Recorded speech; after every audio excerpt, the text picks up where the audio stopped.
ሰላም ነህ? ቶሎ ባለመምጣቴ ይቅርታ። እኔ የደረሰብኝን ሁሉ ተቀብያለሁ፣ ግን ለአንቺ ይሰጋለሁ። ስትሰቃይ ቆሜ ማየት አልችልም።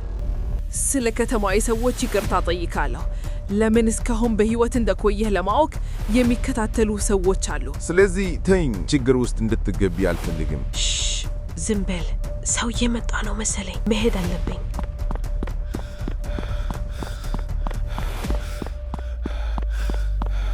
ያ እንግዳ ለምን በህይወት እንደቆየ አሁን አውቀናል።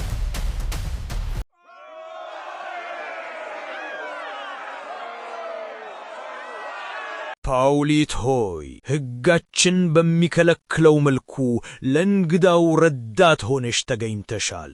ስለዚህ ሌሎች ሕጉን እንዲያከብሩ አንቺ በእሳት እንድትቃጠይ ተፈርዶብሻል።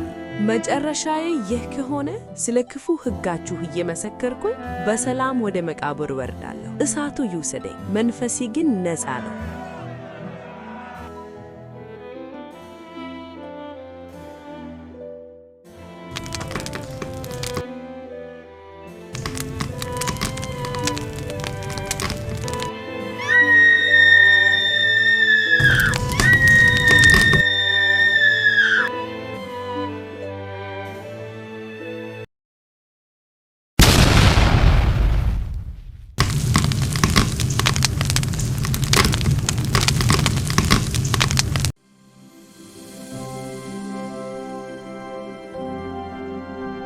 የሰዶምና የገሞራን ከተማ በእርግጥ አጠፋታለሁ። ነገር ግን ለወዳጄ ለአብርሃም ያሰብኩትን እንዴት እደብቃለሁ?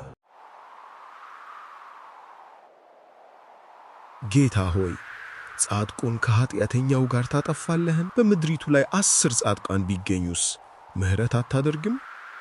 ስለ 10 ጻድቃን ስል ከተማዋን አላጠፋትም።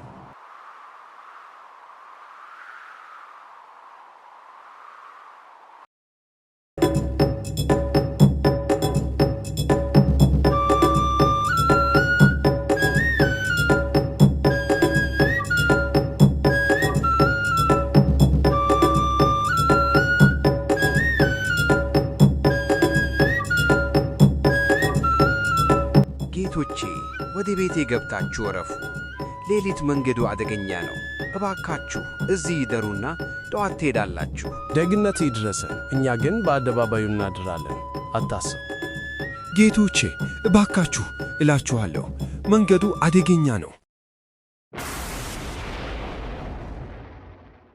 ምን? እግዚአብሔር ዛሬ ሌሊት ይህችን ከተማ ያጠፋታል? ከተማዋ ተፈርዶባታል። አንተ ግን አብረህ እንዳትጠፋ የመዳን ምርጫ አለ። እንዴት ነው የምንወጣው? ባለን ጥቂት ጊዜ ወዴት እንሄዳለን?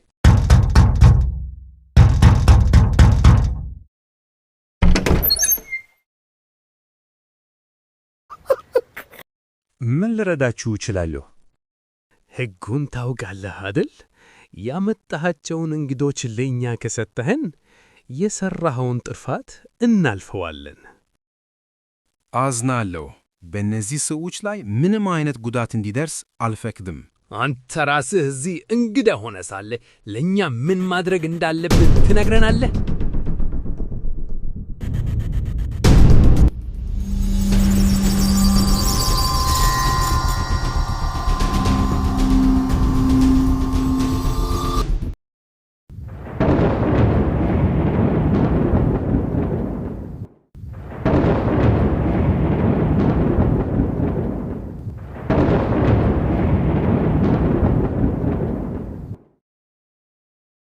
በፍጥነት ወደ ዞዋር ከተማ ድረስ።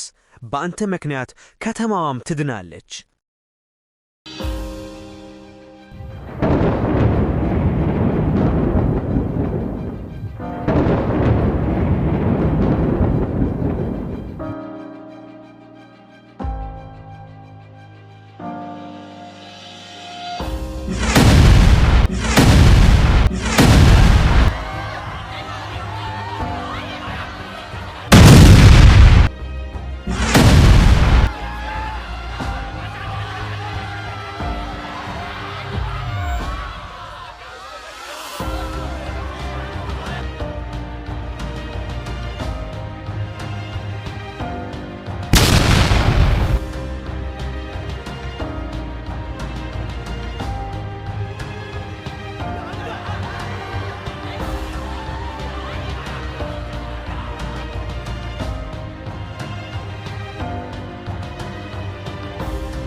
አንቺም ቅፍርናሆም እስከ ሰማይ ከፍ አልሽ፣ ወደ ሲኦል ትወርጃለሽ።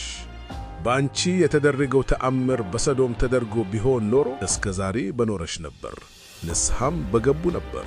እንዲህ ልታናገረን እንዴት ትደፍራለህ? ማነኝ ነው? አባቴ ሁሉን በእጄ ሰጥቶኛል። ከአብ በቀር ወልድን የሚያውቅ የለም፣ ከወልድ በቀር አብን የሚያውቅ የለም። መንገዱ እኔ ነኝ።